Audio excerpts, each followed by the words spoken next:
Año 312 después de Cristo. El Imperio Romano, herido y dividido, se tambalea entre las ambiciones de dos hombres. Al norte, Constantino, hijo de un Augusto fallecido, heredero de la fuerza militar de la Galia. Al sur, Magencio, autoproclamado emperador de Roma, dueño de la capital y del respaldo del Senado. Entre ambos solo una cosa está clara. Esta lucha ya no es solo por el poder, es por el alma del imperio. En medio del avance hacia Roma, Constantino se detiene cerca del río Tíber. Su ejército leal, agotado pero disciplinado, ha atravesado media Italia en cuestión de semanas, derrotando fortaleza tras fortaleza. Pero la capital es distinta. Roma no es solo una ciudad, es un símbolo, y quien la gobierne, gobernará también la historia. Esa noche, mientras el sol cae detrás de las colinas, ocurre algo que ninguno de sus hombres olvidará jamás. Según cuenta la tradición, Constantino alza la vista al cielo y ve un signo, una cruz luminosa flotando entre las nubes. Junto a ella, unas palabras en griego que resplandecen. En tu tonica. La traducción en latín es simple pero poderosa. In hoc signo vinces. Con este signo vencerás. Fue entonces cuando, según el relato, todo cambió.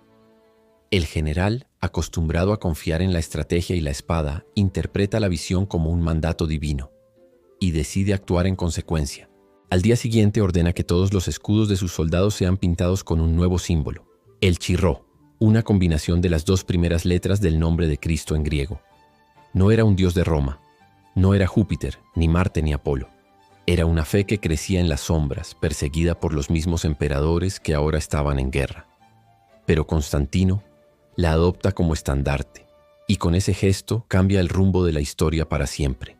El ejército de Constantino, aunque más pequeño que el de su rival, empieza a moverse con determinación. El mensaje es claro. No solo marchan por el trono, sino también por una misión espiritual. El conflicto ya no es solo una guerra civil, es algo más profundo, más simbólico y más peligroso. Mientras Constantino avanza, Magencio se encierra en Roma. Está convencido de su legitimidad. El Senado lo apoya. Las murallas lo protegen. Las tropas que tiene a su disposición, alrededor de 100.000 hombres, lo superan en número. Pero hay algo más. Ha consultado a sus augures, a sus sacerdotes, y todos coinciden en la profecía. Según los signos, el enemigo de Roma morirá en esta batalla. Para Magencio el mensaje es claro. El enemigo es Constantino. Y el resultado, inevitable. Y sin embargo, toma una decisión que los historiadores no logran explicar del todo. En lugar de esperar el asedio detrás de los muros de Roma, Magencio decide salir al encuentro de su rival en campo abierto. Para ello, ordena la construcción de un puente provisional, una pasarela flotante de barcas amarradas sobre el río Tíber, junto al viejo y sagrado puente Milvio. Piensa que al tener un acceso alternativo para la retirada, tendrá mayor movilidad táctica. Pero también sabe que en caso de colapso, ese puente puede convertirse en una trampa mortal. Los ejércitos se alinean. En la llanura frente al río, miles de soldados romanos están por enfrentarse contra otros soldados romanos. Una guerra entre hermanos, como tantas veces antes en la historia imperial. Pero esta vez, con un componente distinto, la religión. Constantino se presenta a la batalla con el símbolo cristiano en sus estandartes. No es solo una jugada política. Para muchos de sus hombres empieza a parecer una auténtica cruzada. Él, montado sobre su caballo, recorre las filas con mirada firme. Su capa púrpura flamea al viento. Su casco resplandece, y en su pecho, grabado sobre el metal, brilla el signo celestial que vio en las nubes. La moral entre sus tropas es altísima. Aunque son menos, se sienten elegidos, convencidos, protegidos por un Dios nuevo, pero más poderoso que todos los antiguos juntos. Magencio, en cambio, parece inquieto. Aunque su ejército es mayor, hay tensión entre sus oficiales. Algunos cuestionan la decisión de haber abandonado la ciudad. Otros sospechan que la profecía podía ser interpretada de otra forma. ¿Y si el enemigo de Roma era el mismo? Pero ya es tarde para dudas. Los estandartes ondean, los tambores de guerra retumban, y con el amanecer del 28 de octubre del año 312 comienza la batalla que sellará el destino del Imperio Romano. Los primeros instantes de la batalla sacudieron el campo con la fuerza de una tormenta. Las lanzas se estrellaban contra los escudos, El suelo temblaba bajo el peso de las formaciones compactas y el grito de guerra se mezclaba con el estruendo del hierro desgarrando carne.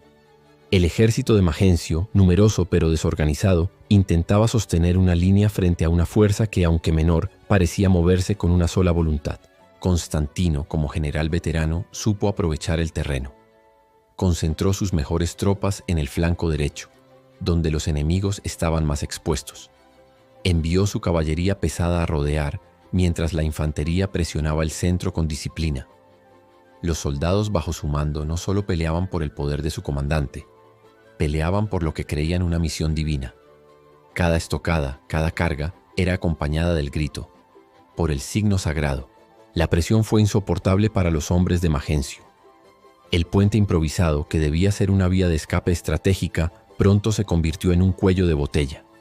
A medida que sus líneas comenzaban a desmoronarse, centenares de soldados intentaron retroceder hacia el Tíber. Pero el puente no soportó el peso. Primero se hundieron algunas barcas, luego colapsaron las uniones de cuerda. La retirada se transformó en pánico, y el pánico en tragedia.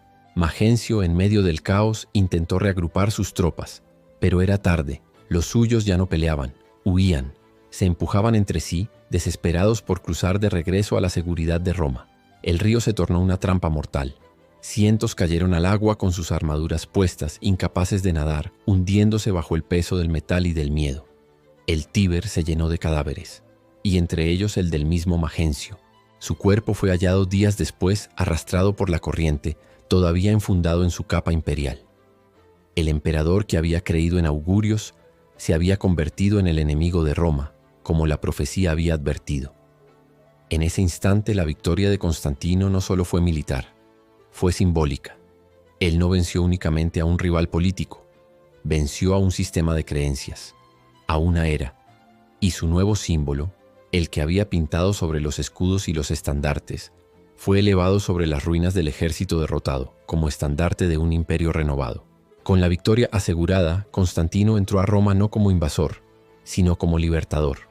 El pueblo lo recibió con júbilo, no solo por el fin del conflicto, sino porque Magencio, a pesar de sus vínculos con el Senado, nunca había sido del todo amado. Había gobernado con mano dura, rodeado de supersticiones y miedo. En cambio, Constantino llegaba con la promesa de orden, paz y un nuevo comienzo. Uno de sus primeros actos fue hacer desfilar el cadáver de Magencio por las calles, como era costumbre con los usurpadores vencidos. Pero más allá de la humillación pública, Constantino tenía en mente algo mucho más trascendente: unificar el imperio bajo su mando. Y para lograrlo, debía ofrecer algo más que victorias militares. Debía proponer una nueva legitimidad, una visión del poder que no dependiera solo de la sangre o del ejército, sino de algo más alto, más eterno. Así nació lo que muchos consideran el momento fundacional de la cristiandad imperial. Poco después de la batalla, Constantino firmó el Edicto de Milán en el año 313, legalizando el cristianismo y otorgando libertad de culto a todos los ciudadanos del imperio. Era la primera vez que una fe perseguida pasaba a tener respaldo oficial. Las catacumbas dejaban de ser refugio, y los templos cristianos comenzaban a levantarse a la luz del día. Pero la transición no fue solo política ni religiosa, fue también cultural. Constantino se distanció progresivamente de los viejos dioses del panteón romano. Si bien nunca abandonó por completo el lenguaje imperial tradicional, seguía siendo pontífice máximo. Cada vez era más claro que su corazón estaba con el nuevo Dios. Mandó acuñar monedas con el símbolo cristiano, convocó concilios, y en su visión futura ya no sería Roma la capital del mundo, sino una nueva ciudad que llevaría su nombre, Constantinopla. La victoria en el puente Milvio fue por tanto mucho más que un triunfo bélico. Fue el inicio de un cambio civilizatorio.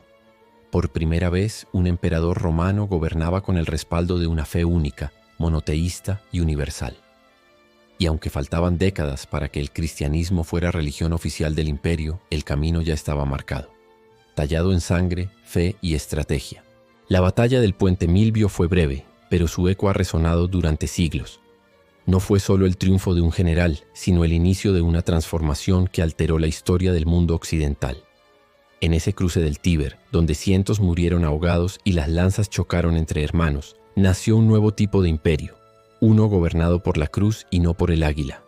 Al menos no solamente. Constantino I, a partir de esa jornada, se convirtió en algo más que un emperador. Fue visto como el elegido, el instrumento de Dios en la tierra. Y aunque su conversión fue, al menos en sus primeros años, política más que espiritual, su impacto fue real y duradero. Bajo su mandato, el cristianismo dejó de ser una fe clandestina para convertirse en columna vertebral de la civilización europea. Pero el símbolo que él vio en los cielos, esa cruz luminosa con la promesa de victoria, todavía divide a los historiadores. Algunos sostienen que fue una visión auténtica, otros una estrategia para atraer a las masas. Hay quienes dicen que fue un fenómeno atmosférico, o incluso un mito construido con el tiempo para justificar el poder. Sea cual sea la verdad, lo cierto es que esa imagen marcó el rumbo del imperio y de la humanidad.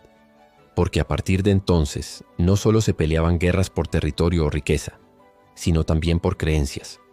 El mundo antiguo, pagano y plural, comenzaba a desvanecerse. En su lugar surgía un nuevo orden, uno regido por un solo Dios, una sola fe, y un emperador que se decía elegido por ambos. Hoy, al observar los restos del puente Milvio, aún en pie, atravesando los siglos, uno no puede evitar preguntarse, ¿hasta qué punto una sola visión puede transformar el curso de toda una civilización? Quédate con nosotros, porque en el próximo episodio te llevaremos a otra de las batallas más impactantes de la historia de Roma. Te prometo estrategia, drama y momentos que cambiaron el mundo. Dale like, suscríbete y activa la campanita para no perderte ni una historia más de nuestro glorioso pasado. Y como siempre decimos aquí, hasta pronto, generales. Nos vemos mañana con un nuevo video.